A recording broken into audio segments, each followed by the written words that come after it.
Assalamualaikum warahmatullahi wabarakatuh. Perkenalkan, nama saya Vela Fajrina, NIM 2214314, ingin menjelaskan tentang teori produksi. Teori produsen perusahaan memiliki banyak analogi dengan teori perilaku konsumen. Misalnya, bila konsumen mengalokasikan dananya untuk konsumsi, produsen mengalokasikan dananya untuk menggunakan faktor produksi atau yang akan diproses menjadi output.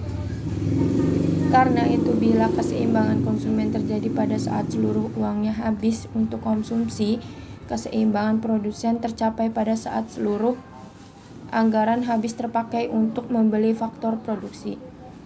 Dalam mengonsumsi barang berlaku the law of the missing marginal utility LDMU. Sedangkan dengan pengguna faktor produksi berlaku the law of the missing return LDR. Produsen juga memiliki pengetahuan yang lengkap perfect knowledge atas faktor produksi yang dibelinya. Akhirnya, bila konsumen berupaya mencapai kepuasan maksimum, maka produsen berupaya mencapai tingkat produksi maksimum. Pemahaman kita mengenai perilaku konsumen akan memudahkan pemahaman mengenai perilaku produsen. Selanjutnya, saya akan menjelaskan tentang satu dimensi jangka pendek dan jangka panjang. Dalam aktivitas produksinya, produsen berusaha mengubah berbagai faktor produksi menjadi barang dan jasa. Berdasarkan hubungannya dengan tingkat produksi, faktor produksi dibedakan menjadi faktor produksi tetap fixed input dan faktor produksi variable input. 1. Faktor produksi tetap adalah faktor produksi yang jumlah penggunanya tidak tergantung pada jumlah produksi. Ada atau tidak adanya kegiatan produksi, faktor produksi itu harus tetap tersedia. Mesin-mesin pabrik adalah salah satu contoh. Sampai tingkat interval produksi tertentu, jumlah mesin tidak perlu ditambah. Tetapi jika tingkat produksi menurun bahkan sampai 0 unit tidak berproduksi, jumlah mesin tidak bisa berkurang. Selanjutnya 2. Produksi variabel adalah jumlah pengguna faktor produksi variabel tergantung pada tingkat produksinya. Makin besar tingkat produksinya, makin banyak faktor produksi variabel yang digunakan. Begitu juga sebaliknya. Buruh harian lepas di pabrik rokok adalah contohnya. Jika perusahaan ingin meningkatkan produksi, maka jumlah buruh hariannya ditambah. Sebaliknya, jika ingin mengurangi produksi, buruh harian dapat dikurangi. Pengertian faktor produksi tetap dan faktor produksi variabel terkait erat dengan waktu yang dibutuhkan untuk menambah atau mengurangi faktor produksi tersebut. Mesin dikatakan sebagai faktor produksi, tetapi karena ada jangka pendek kurang dari setahun susah untuk ditambah atau dikurangi. Sebaliknya, buruh dikatakan faktor produksi variabel karena jumlah kebutuhannya dapat disediakan dalam waktu kurang dari 1 tahun. Dalam jangka panjang long run dan sangat panjang very long run, semua faktor produksi sifatnya variabel. Perusahaan dapat menambah atau mengurangi kapasitas produksi dengan menambah atau mengurangi mesin produksi. Dalam konteks manajemen, jangka panjang dan jangka sangat panjang berkaitan dengan ukuran waktu kronologis. Misalnya, ada kualifikasi yang menyatakan bahwa jangka panjang berkisaran antara 5 sampai 25 tahun. Jangka sangat panjang bila waktunya lebih dari 25 tahun.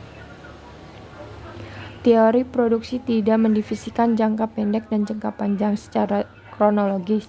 Periode jangka pendek adalah periode produksi di mana perusahaan tidak mampu dengan segera melakukan penyesuaian jumlah penggunaan salah satu atau beberapa faktor produksi. Periode jangka panjang adalah periode produksi di mana semua faktor produksi menjadi faktor produksi variabel. Tegak waktu jangka pendek setiap perusahaan berbeda-beda tergantung jenis usahanya. Perusahaan yang memproduksi barang Modal periode jangka pendek barangkali 5 tahun, sebab perusahaan membutuhkan waktu minimal 5 tahun untuk menambah kapasitas produksi dengan menambah mesin. Perusahaan yang bergerak di industri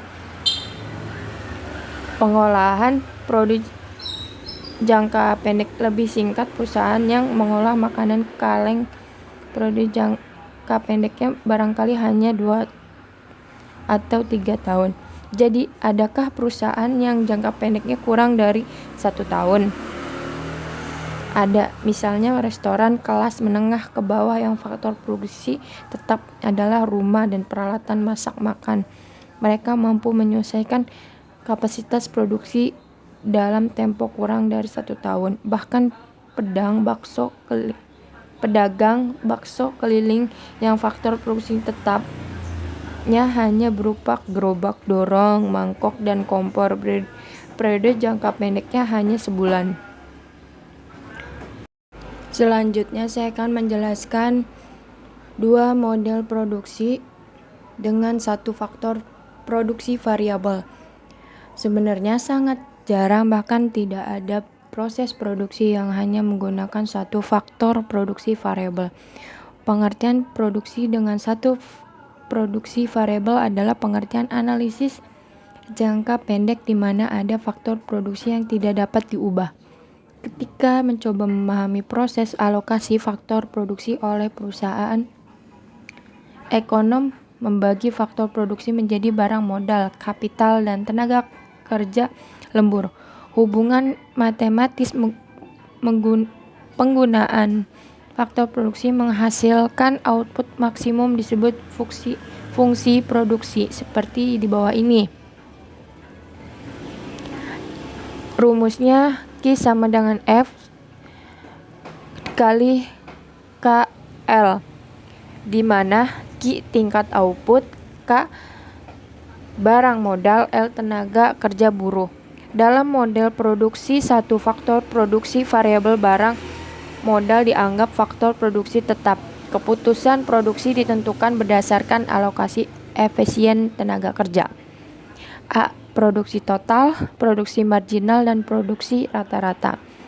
Pengertian produksi total atau disebut total product adalah banyak produksi yang dihasilkan dari penggunaan total faktor produksi.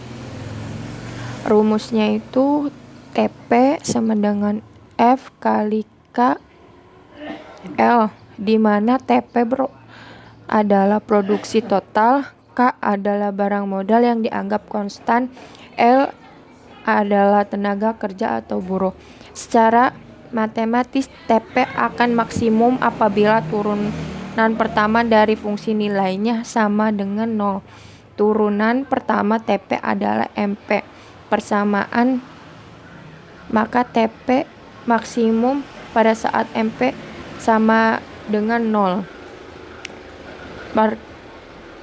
Pengertian produksi marginal bisa disebut marginal product adalah tambahan produksi karena menambah penggunaan 1 unit faktor produksi. Rumusnya itu MP sama dengan TP sama dengan ATP per delta L, di mana MP adalah produksi marginal.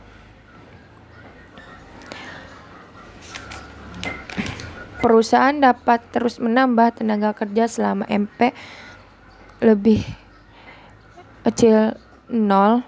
Jika MP sudah lebih besar 0, penambahan tenaga kerja justru mengurangi produksi total. Penurunan nilai MP merupakan indikasi telah terjadi hukum pertambahan hasil yang semakin menurun atau the law of diminishing return LDR. Produksi rata-rata adalah bisa disebut average product, adalah rata-rata output yang dihasilkan per unit faktor produksi.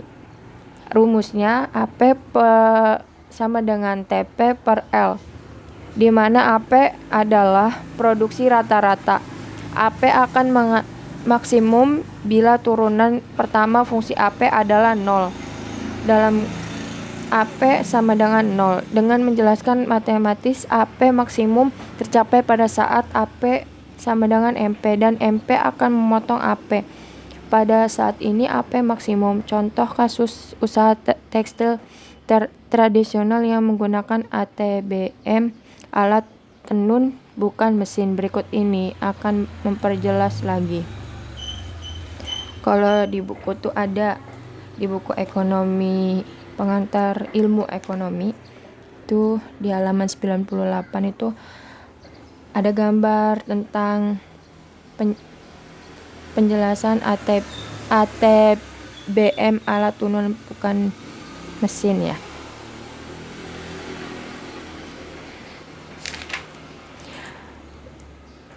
Selanjutnya itu B3 tahap produksi. Yang pertama tahap 1 stek 1 sampai pada saat kondisi AP maksimum. 2 tahap kedua stek 2 antara AP maksimum sampai saat MP sama dengan 0. 3 tahap 3 stek 3 saat MP sudah bernilai 0 negatif.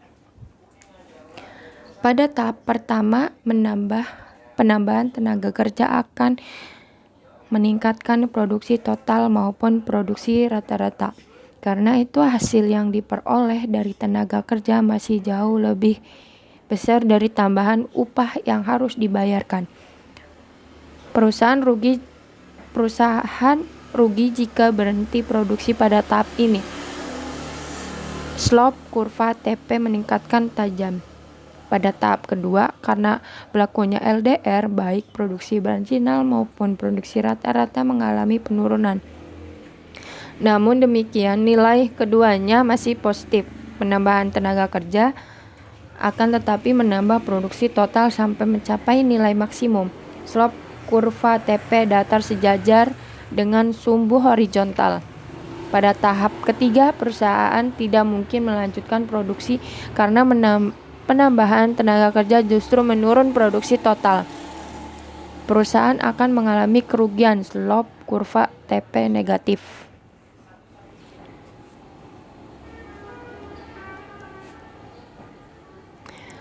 Dengan demikian, perusahaan sebaiknya berproduksi di tahap 2. Yang menjadi pertanyaan adalah di titik mana perusahaan berhenti menambah tenaga kerja.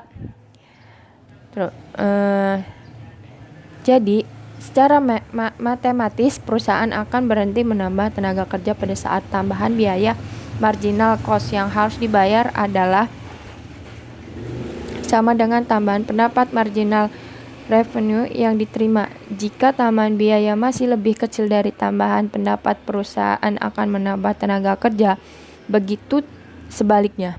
Tambahan biaya dalam hal ini adalah upah tenaga kerja. Tambahan pendapatan adalah produksi marginal dikalikan harga jual barang. Jika upah dinotasikan sebagai W sedangkan harga jual barang dinotasikan P, maka alokasi tenaga kerja faktor produksi dianggap efisien bila W sama dengan MP dikali P. Di situ ada gambar tentang tahap 1, tahap 2, dan tahap 3 di atas. Selanjutnya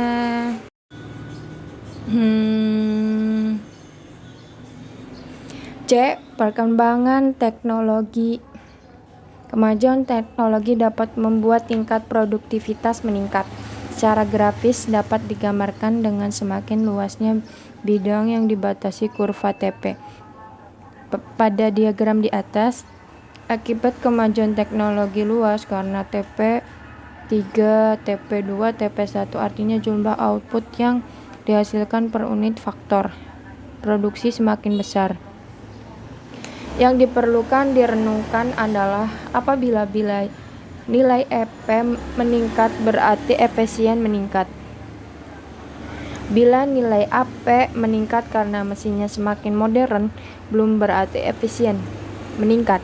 Studi empiris yang dilakukan 20 tahun terakhir ini menunjukkan bahwa ada yang lebih penting dari sekedar memodernisasi mesin, yaitu modernisasi sumber daya manusia (SDM), terutama dengan mengubah cara berpikir dan sikap hidup.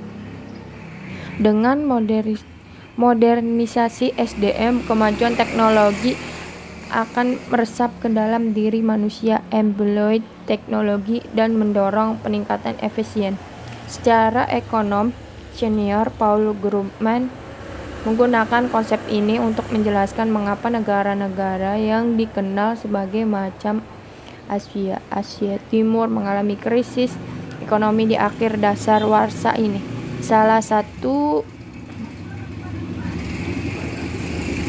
jawabannya adalah pertumbuhan ekonomi Asia tidak seperti hanya Rusia, lebih disebabkan oleh pertambahan penggunaan faktor produksi barang, modal, dan tenaga kerja. Tidak ada peningkatan efisien yang disignifikan. Oleh karena itu, ukuran efisien dengan menggunakan angka AP harus ditinjau ulang. Paul Krugman kemudian mengusulkan TFP, Total Factor Productivity, sebagai ukuran efisiensi. Pada prinsipnya, metode ini ingin memisahkan pengaruh barang, modal, teknologi, dan SDM terhadap pertumbuhan ekonomi dari pemisahan itu akan terlihat apakah ada kemajuan efisiensi yang signifikan. Jadi, angka pertumbuhan TFP yang besar indikasikan perkembangan efisiensi yang semakin signifikan. Selanjutnya, 3. Model produksi dengan 2 faktor variabel. Dalam bagian ini kita melonggarkan asumsi adanya faktor produksi tetap, baik barang, modal maupun tenaga kerja sekarang bersifat variabel. Namun yang harus diingat bahwa pelonggaran asumsi ini masih tetap terlalu menyederhanakan persoalan. Sebab dalam kenyataan faktor produksi variabel yang digunakan dalam proses produksi lebih dari 2 macam. Dalam studi ekonomi yang lebih lanjut, pembahasan alokasi faktor-faktor produksi lebih dari 2 macam faktor produksi secara efisien akan menggunakan model ekonometrika. Dalam model produksi 2 faktor produksi variabel ini, analisis cukup menggunakan penjelasan grafis dan matematika sederhana. Isosequence adalah kurva yang menggambarkan berbagai kombinasi penggunaan 2 macam faktor produksi variabel secara efisien dengan tingkat teknologi tertentu yang menghasilkan tingkat produksi yang sama. Misalnya, kasus usaha tekstil tradisional di muka, kita melonggar asumsinya dengan menyatakan bahwa mesin dapat ditambah.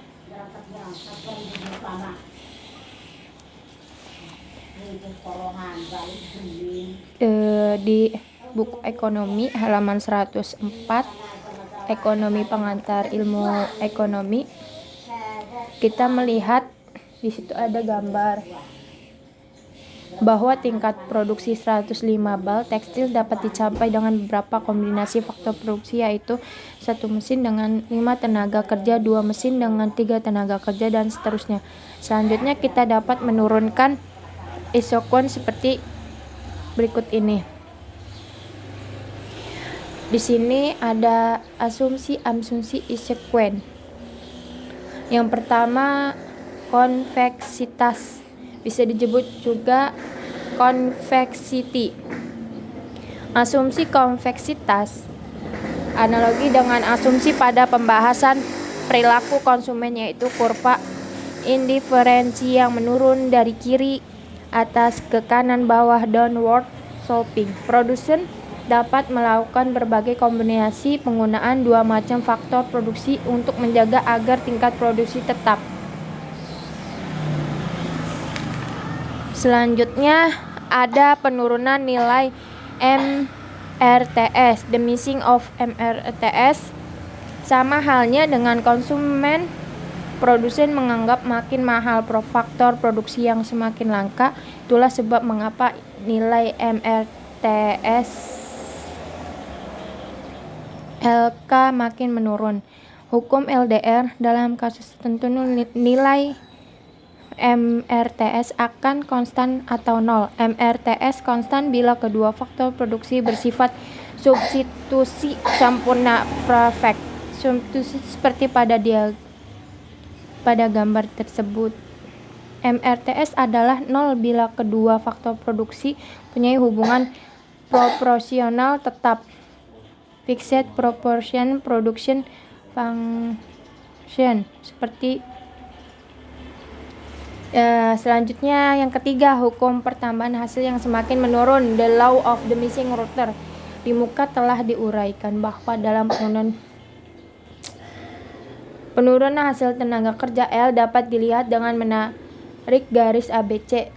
Jika berproduksi dengan faktor produksi K sebanyak K unit, penambahan L sebanyak AB nurun menambah output sebanyak 20 unit. Tetapi penambahan berikut dengan jumlah yang sama, ABC sama dengan AB, hanya menambah output sebanyak 10 unit. Penurunan hanya hasil K dapat dilihat misal pada saat jumlah L sama dengan M unit. Perhatikan garis DBE. Awalnya untuk menambah 20 unit output cukup menambah DP untuk K, tetapi ketika akan menambah output 10 unit lagi, jumlah unit mesin yang ditambah jauh lebih besar, yaitu BE unit lebih banyak daripada DB unit. Selanjutnya 4. Daerah produksi yang ekonomis, relevance rates of the production. Pada saat membahas modal produksi, satu produksi variabel telah disimpulkan bahwa daerah produksi ekonomis perusahaan adalah daerah tahap 2. Yang tadi sebelum ini ada pembahasan tahap. Prinsip yang sama berlaku untuk model produksi dua faktor produksi, menggambarkan bahwa atas antara titik A dan B adalah batas daerah produksi yang ekonomis, reference rate of the production, atau tahap 2 yang tadi yang udah kita jelaskan sebelumnya. Jika perusahaan berproduksi di luar batas areal itu, A ke C atau B ke D, penahan faktor produksi tidak meningkat, produksi garis AB merupakan daerah tahap 2. Selanjutnya itu B, perubahan output karena perubahan skala penggunaan produksi, bisa disebut router to scale. Perubahan output karena perubahan skala penggunaan faktor produksi router to scale adalah konsep yang ingin menjelaskan seberapa besar output berubah bila jumlah faktor produksi dilipat gandakan, doubling. 1. Skala hasil menarik insurencing to scale. Jika penambahan faktor produksi sebanyak 1 unit menyebabkan output meningkat lebih dari 1 unit, fungsi produksi memiliki karakter skala hasil menaik. Yang kedua, skala hasil konstan router to scale. Jika lipat gandaan faktor produksi menambah output sebanyak dan 2 kali lipat juga, fungsi produksi memiliki karakter skala hasil constant to scale. Yang ketiga, skala hasil menurun, decreasing router to scale. Jika penambahan 1 unit faktor produksi menyebabkan output bertambah kurang dari 1 unit, fungsi produksi memiliki karakter skala hasil menurun, decreasing router to scale, seperti tunjuk. Selanjutnya itu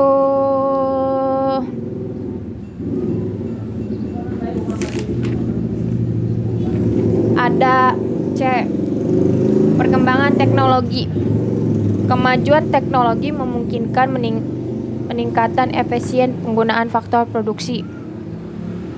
Tingkat produksi yang sama dapat dicapai dengan penggunaan faktor produksi yang lebih sedikit. Selanjutnya itu yang D, kurva anggaran produksi INSOCOS. Kurva anggaran produksi Insokos adalah kurva yang menggambarkan berbagai kombinasi penggunaan dua macam faktor produksi yang memerlukan biaya yang sama. Selanjutnya itu yang keseimbangan produsen. Keseimbangan produsen terjadi ketika kurva 1 bersinggungan dengan kurva Q. Di titik persinggungan itu kombinasi penggunaan kedua faktor produksi akan memberikan hasil output yang maksimum. Keseimbangan dapat berubah karena perubahan kemampuan anggaran maupun harga faktor produksi. Analisis perubahan keseimbangan produsen analogis dengan analisis perilaku konsumen. Perubahan jumlah faktor produksi yang digunakan merupakan interaksi kekuatan efek substitusi efek dan efek skala produksi output efek. Karena itu produsen juga mengenal bahwa faktor produksi interior yaitu faktor produksi yang penggunaannya justru menurun bila kemampuan anggaran perusahaan meningkat, kemampuan produksi meningkat. Misalnya tenaga kerja adalah faktor produksi inferior jika produksi ditingkatkan jumlah penggunanya ternyata kurang. Perusahaan lebih menyukai menambah barang mesin. Dalam mencapai keseimbangan, produsen selalu berdasarkan prinsip efisien yaitu maksimalisi output maximization atau minimalisasi biaya cost minimalisasi. Prinsip maksimalisasi output maksimum. Prinsip minimalisasi biaya menyatakan target output yang sudah ditetapkan harus dicapai dengan biaya minimum.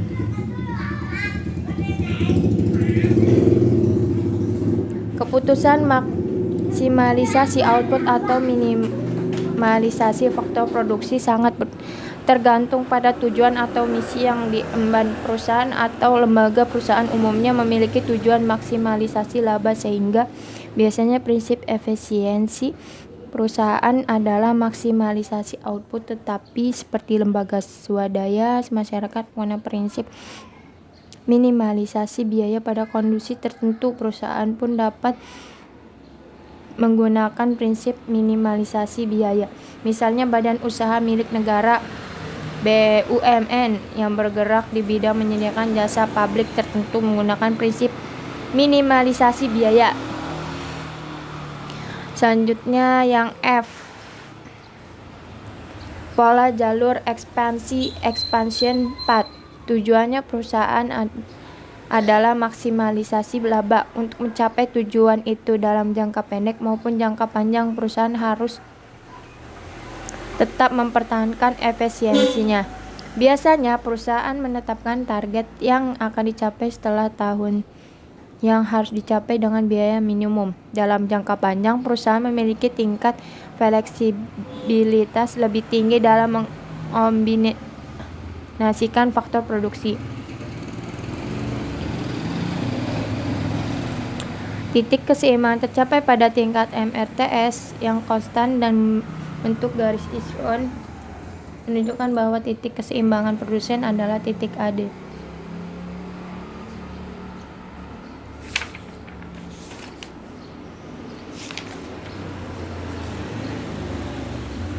Faktor produksi. Selanjutnya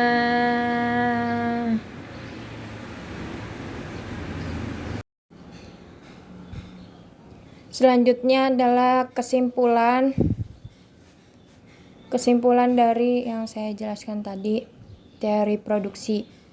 Di sini saya menyimpulkan teori produksi adalah prinsip ilmiah dalam melakukan produksi yang meliputi 1. Bagaimana memilih kombinasi pengguna input untuk menghasilkan output dan produktivitas dan efisiensi tinggi. 2. Bagaimana menentukan tingkat output yang optimal untuk tingkat pengguna input tertentu. Mengapa kita harus mempelajari teori produksi? Karena agar proses produksi dalam bisnis memberikan manfaat dan menghasilkan keuntungan bagi perusahaan produsen perlu untuk mengetahui teori produksi.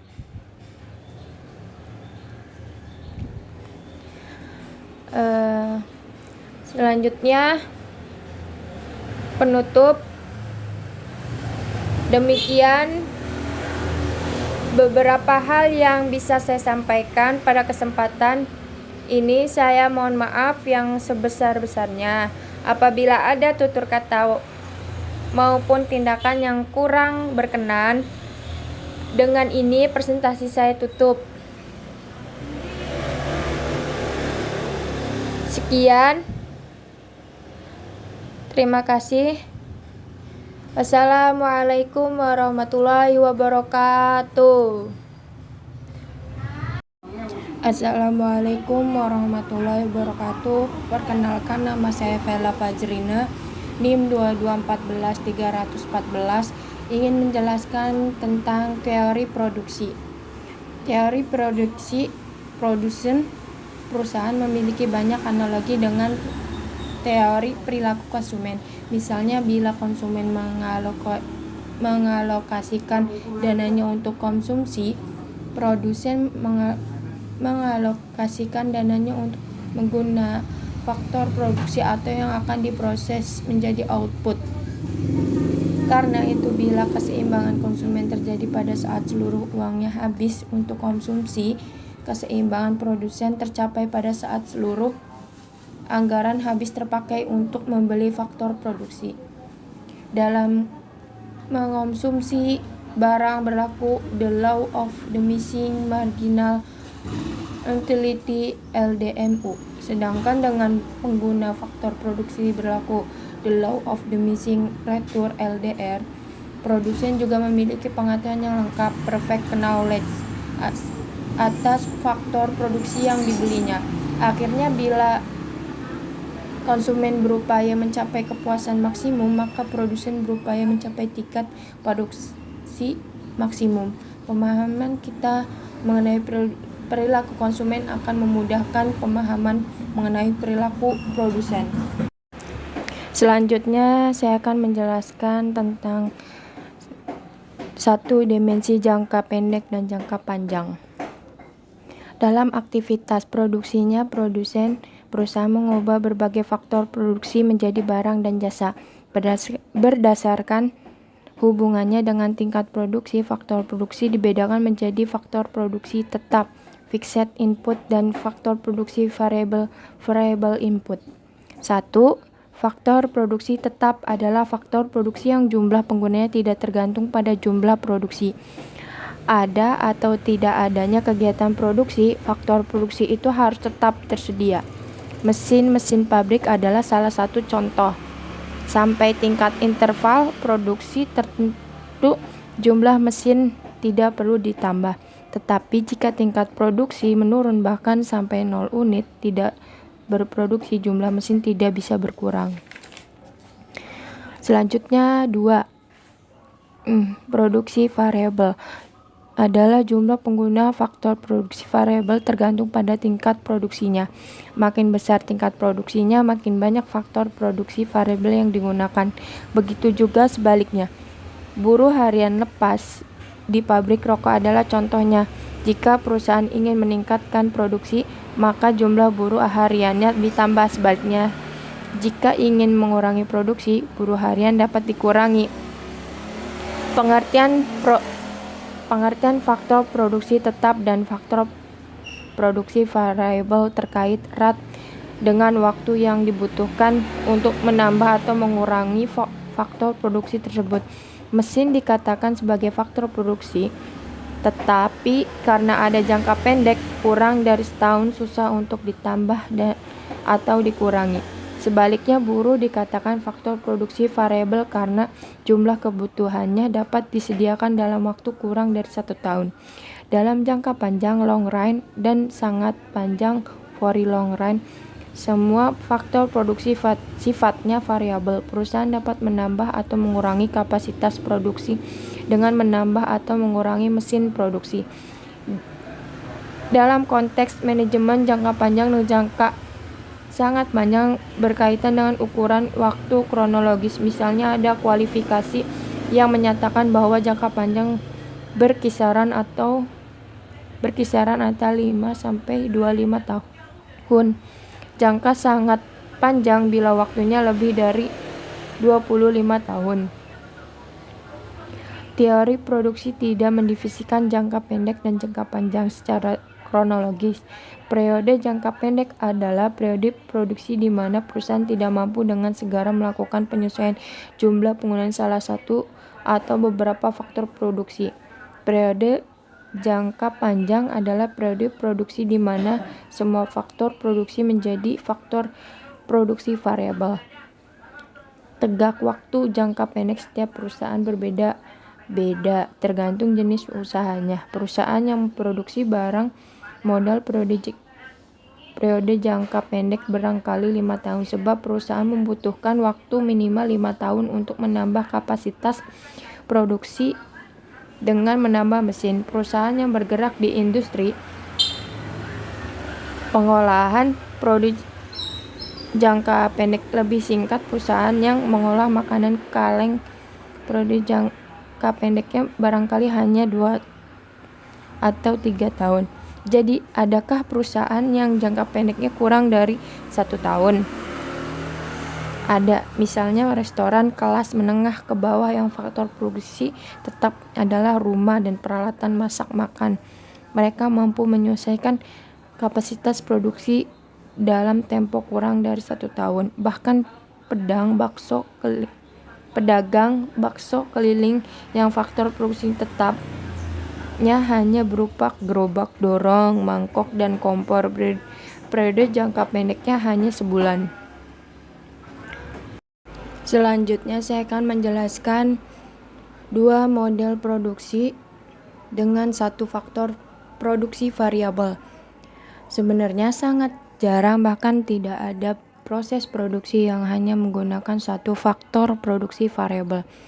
Pengertian produksi dengan 1 produksi variabel adalah pengertian analisis jangka pendek di mana ada faktor produksi yang tidak dapat diubah. Ketika mencoba memahami proses alokasi faktor produksi oleh perusahaan, ekonom membagi faktor produksi menjadi barang modal, kapital, dan tenaga kerja lembur. Hubungan matematis penggunaan faktor produksi menghasilkan output maksimum disebut fungsi produksi seperti di bawah ini. Rumusnya Q sama dengan F kali KL, di mana Q tingkat output, K barang modal, L tenaga kerja buruh. Dalam model produksi, 1 faktor produksi variabel barang modal dianggap faktor produksi tetap. Keputusan produksi ditentukan berdasarkan alokasi efisien tenaga kerja. A. Produksi total, produksi marginal, dan produksi rata-rata. Pengertian produksi total atau disebut total product adalah banyak produksi yang dihasilkan dari penggunaan total faktor produksi. Rumusnya itu TP sama dengan F kali K L, di mana TP adalah produksi total, K adalah barang modal yang dianggap konstan, L adalah tenaga kerja atau buruh. Secara matematis, TP akan maksimum apabila turunan pertama dari fungsi nilainya sama dengan 0. Turunan pertama TP adalah MP. Persamaan, maka TP maksimum pada saat MP sama dengan 0. Pengertian produksi marginal bisa disebut marginal product adalah tambahan produksi karena menambah penggunaan 1 unit faktor produksi. Rumusnya itu MP sama dengan TP sama dengan ATP per delta L, di mana MP adalah produksi marginal.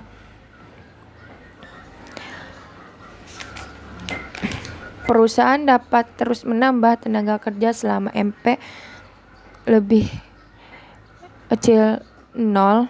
Jika MP sudah lebih besar 0, penambahan tenaga kerja justru mengurangi produksi total. Penurunan nilai MP merupakan indikasi telah terjadi hukum pertambahan hasil yang semakin menurun atau the law of the missing router LDR. Produksi rata-rata adalah bisa disebut average product adalah rata-rata output yang dihasilkan per unit faktor produksi.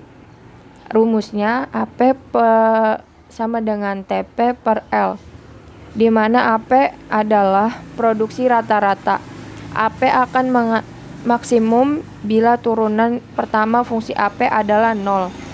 Dalam AP sama dengan 0. Dengan menjelaskan matematis, AP maksimum tercapai pada saat AP sama dengan MP dan MP akan memotong AP.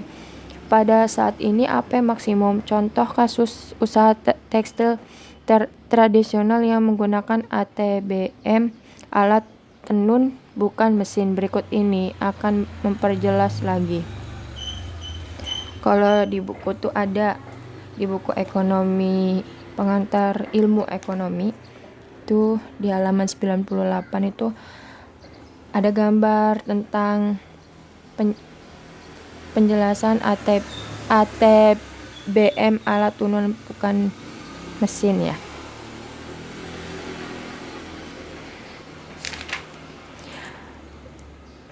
Selanjutnya itu B3 tahap produksi. Yang pertama tahap 1 stek 1 sampai pada saat kondisi AP maksimum. 2 tahap kedua stek 2 antara AP maksimum sampai saat MP sama dengan 0. 3 tahap 3 stek 3 saat MP sudah bernilai 0 negatif. Pada tahap pertama penambahan tenaga kerja akan meningkatkan produksi total maupun produksi rata-rata. Karena itu hasil yang diperoleh dari tenaga kerja masih jauh lebih besar dari tambahan upah yang harus dibayarkan. Perusahaan rugi jika berhenti produksi pada tahap ini. Slope kurva TP meningkatkan tajam. Pada tahap kedua, karena berlakunya LDR, baik produksi marginal maupun produksi rata-rata mengalami penurunan. Namun demikian, nilai keduanya masih positif. Penambahan tenaga kerja akan tetapi menambah produksi total sampai mencapai nilai maksimum. Slope kurva TP datar sejajar dengan sumbu horizontal. Pada tahap ketiga, perusahaan tidak mungkin melanjutkan produksi karena penambahan tenaga kerja justru menurun produksi total. Perusahaan akan mengalami kerugian. Slope kurva TP negatif.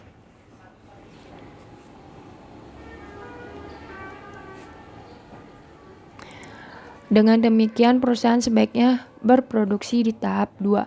Yang menjadi pertanyaan adalah di titik mana perusahaan berhenti menambah tenaga kerja. Jadi, secara matematis perusahaan akan berhenti menambah tenaga kerja pada saat tambahan biaya marginal cost yang harus dibayar adalah sama dengan tambahan pendapat marginal revenue yang diterima. Jika tambahan biaya masih lebih kecil dari tambahan pendapat, perusahaan akan menambah tenaga kerja. Begitu sebaliknya. Tambahan biaya dalam hal ini adalah upah tenaga kerja. Tambahan pendapatan adalah produksi marginal dikalikan harga jual barang. Jika upah dinotasikan sebagai W sedangkan harga jual barang dinotasikan P, maka alokasi tenaga kerja faktor produksi dianggap efisien bila W sama dengan MP dikali P. Di situ ada gambar tentang tahap 1, tahap 2, dan tahap 3 di atas. Selanjutnya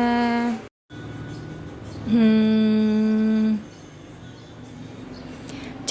Perkembangan teknologi. Kemajuan teknologi dapat membuat tingkat produktivitas meningkat. Secara grafis dapat digambarkan dengan semakin luasnya bidang yang dibatasi kurva TP. Pada diagram di atas, akibat kemajuan teknologi luas karena TP 3, TP 2, TP 1 artinya jumlah output yang dihasilkan per unit faktor produksi semakin besar. Yang diperlukan direnungkan adalah apabila nilai EP meningkat berarti efisien meningkat. Bila nilai AP meningkat karena mesinnya semakin modern, belum berarti efisien meningkat. Studi empiris yang dilakukan 20 tahun terakhir ini menunjukkan bahwa ada yang lebih penting dari sekedar memodernisasi mesin, yaitu modernisasi sumber daya manusia SDM, terutama dengan mengubah cara berpikir dan sikap hidup. Dengan modernisasi SDM, kemajuan teknologi akan meresap ke dalam diri manusia, embedded teknologi, dan mendorong peningkatan efisien. Secara ekonom senior, Paul Krugman menggunakan konsep ini untuk menjelaskan mengapa negara-negara yang dikenal sebagai macam Asia Timur mengalami krisis ekonomi di akhir dasar warsa ini. Salah satu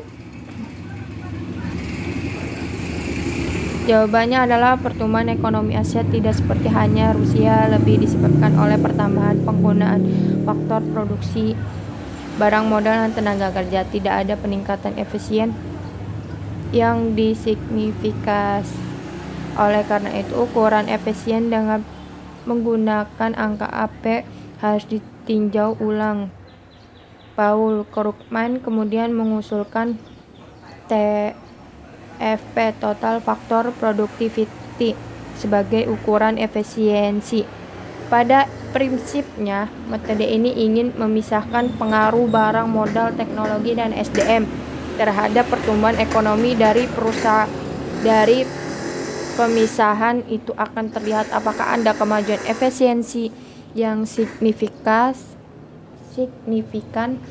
Jadi angka pertumbuhan TFP yang besar mengindikasikan perkembangan efisiensi yang semakin signifikan. Selanjutnya, 3. Model produksi dengan 2 faktor variabel. Dalam bagian ini kita melonggarkan asumsi adanya faktor produksi tetap, baik barang, modal maupun tenaga kerja sekarang bersifat variabel. Namun yang harus diingat bahwa pelonggaran asumsi ini masih tetap terlalu menyederhanakan persoalan. Sebab dalam kenyataan faktor produksi variabel yang digunakan dalam proses produksi lebih dari 2 macam. Dalam studi ekonomi yang lebih lanjut, pembahasan alokasi faktor-faktor produksi lebih dari 2 macam faktor produksi secara efisien akan menggunakan model ekonometrika.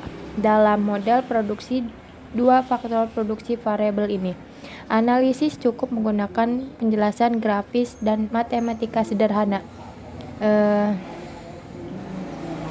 A.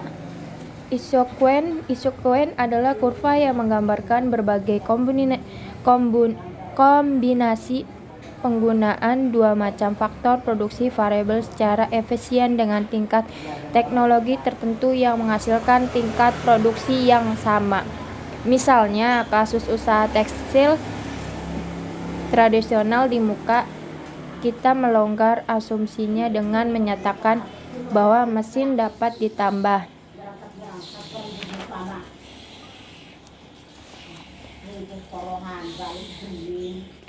Di buku ekonomi halaman 104, ekonomi pengantar ilmu ekonomi, kita melihat di situ ada gambar bahwa tingkat produksi 105 bal tekstil dapat dicapai dengan beberapa kombinasi faktor produksi, yaitu 1 mesin dengan 5 tenaga kerja, 2 mesin dengan 3 tenaga kerja, dan seterusnya.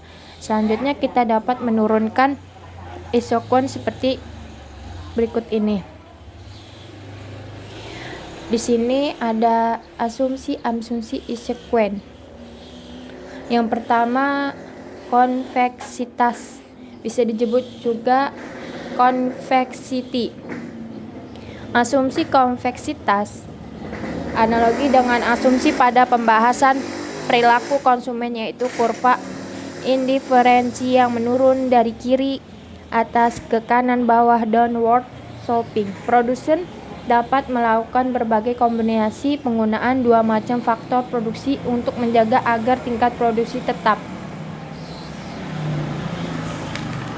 Selanjutnya ada penurunan nilai MRTS. The missing of MRTS sama halnya dengan konsumen. Produsen menganggap makin mahal faktor produksi yang semakin langka. Itulah sebab mengapa nilai MRTS LK makin menurun. Hukum LDR, dalam kasus tertentu nilai MRTS akan konstan atau nol. MRTS konstan bila kedua faktor produksi bersifat substitusi sempurna perfect. Substitusi seperti pada gambar tersebut. MRTS adalah nol bila kedua faktor produksi punya hubungan proporsional tetap. Fixed proportion production function. Seperti selanjutnya yang ketiga, hukum pertambahan hasil yang semakin menurun. The law of the missing router. Di muka telah diuraikan bahwa dalam penurunan hasil tenaga kerja L dapat dilihat dengan menarik garis ABC.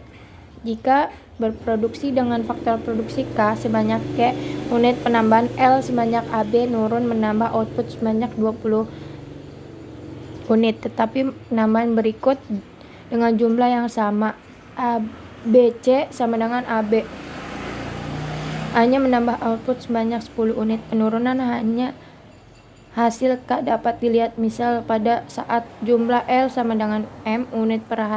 Perhatikan garis DBE. Awalnya untuk menambah 20 unit output cukup menambah DP untuk K, tetapi ketika akan menambah output 10 unit lagi, jumlah unit mesin yang ditambah jauh lebih besar, yaitu BE unit lebih banyak daripada DB unit. Selanjutnya 4. Daerah produksi yang ekonomis, relevance rates of the production. Pada saat membahas modal produksi, satu produksi variabel telah disimpulkan bahwa daerah produksi ekonomis perusahaan adalah daerah tahap 2. Yang tadi sebelum ini ada pembahasan tahap. Prinsip yang sama berlaku untuk model produksi dua faktor produksi, menggambarkan bahwa atas antara titik A dan B adalah batas daerah produksi yang ekonomis, reference rate of the production, atau tahap 2 yang tadi yang udah kita jelaskan sebelumnya. Jika perusahaan berproduksi di luar batas areal itu A ke C atau B ke D, penahan faktor produksi tidak meningkat. Produksi garis AB merupakan daerah tahap 2. Selanjutnya itu B, perubahan output karena perubahan skala penggunaan produksi, bisa disebut router to scale. Perubahan output karena perubahan skala penggunaan faktor produksi router to scale adalah konsep yang ingin menjelaskan seberapa besar output berubah bila jumlah faktor produksi dilipat gandakan, doubling. 1. Skala hasil menarik insurencing to scale. Jika penambahan faktor produksi sebanyak 1 unit menyebabkan output meningkat lebih dari 1 unit, fungsi produksi memiliki karakter skala hasil menaik. Yang kedua, skala hasil konstan router to scale. Jika lipat gandaan faktor produksi menambah output sebanyak dan 2 kali lipat juga, fungsi produksi memiliki karakter skala hasil konstan to scale.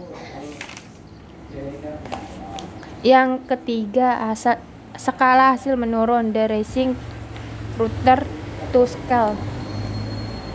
Jika penambahan 1 unit faktor produksi menyebabkan output bertambah kurang dari 1 unit, Fungsi produksi memiliki karakter skala hasil menurun, decreasing router to scale, seperti tunjuk. Selanjutnya itu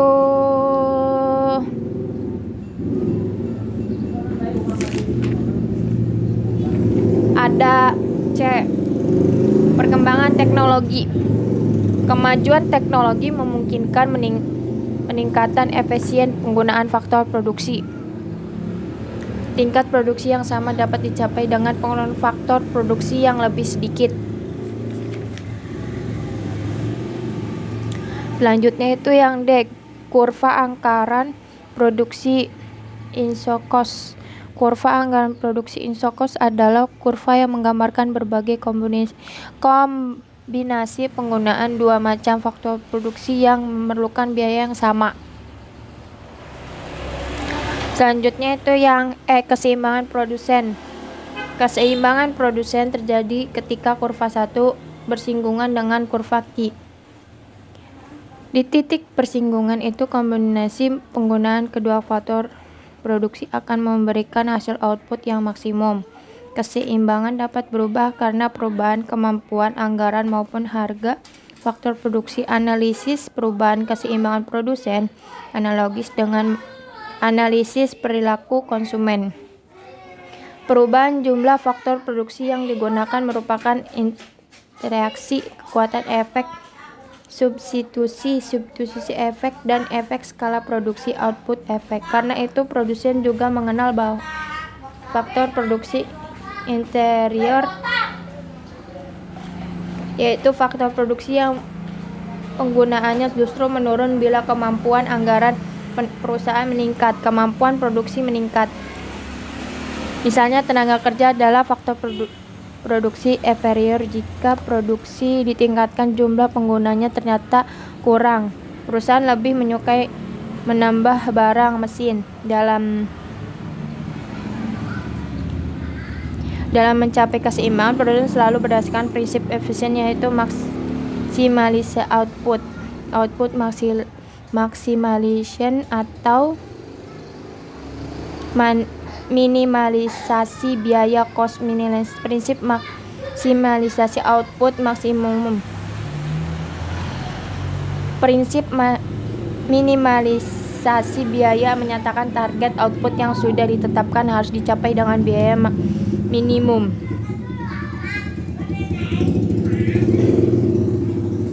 Keputusan maksimalisasi output atau minimalisasi faktor produksi sangat tergantung pada tujuan atau misi yang diemban. Perusahaan atau lembaga perusahaan umumnya memiliki tujuan maksimalisasi laba, sehingga biasanya prinsip efisiensi perusahaan adalah maksimalisasi output. Tetapi seperti lembaga swadaya, masyarakat menggunakan prinsip minimalisasi biaya. Pada kondisi tertentu, perusahaan pun dapat menggunakan prinsip minimalisasi biaya.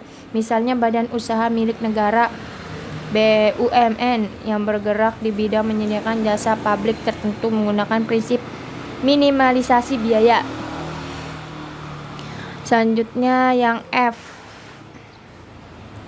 Pola jalur expansion path.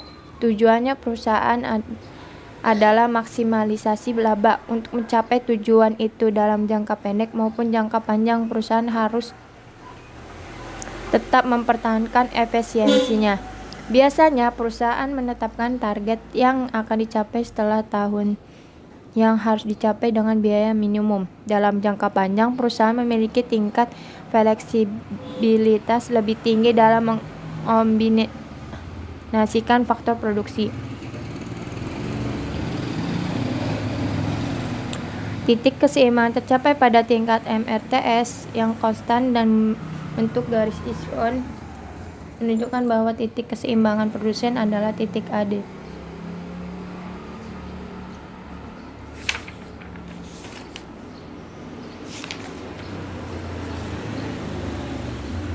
Faktor produksi. Selanjutnya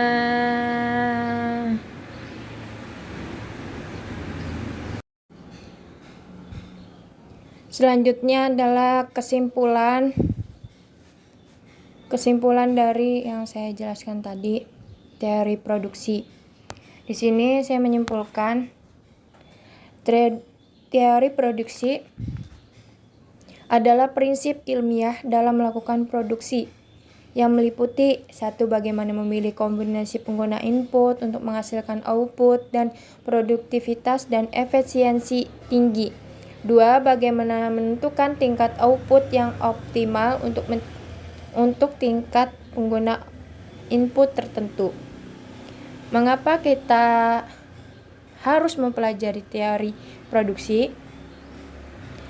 Karena agar proses produksi dalam bisnis memberikan manfaat dan menghasilkan keuntungan bagi perusahaan produsen, perlu untuk mengetahui teori produksi.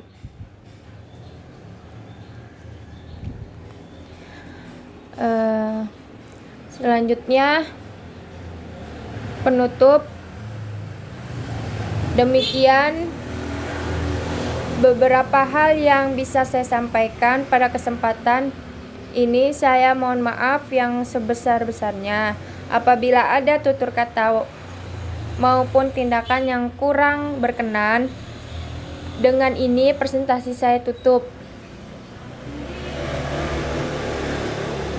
Sekian. Terima kasih. Wassalamualaikum warahmatullahi wabarakatuh.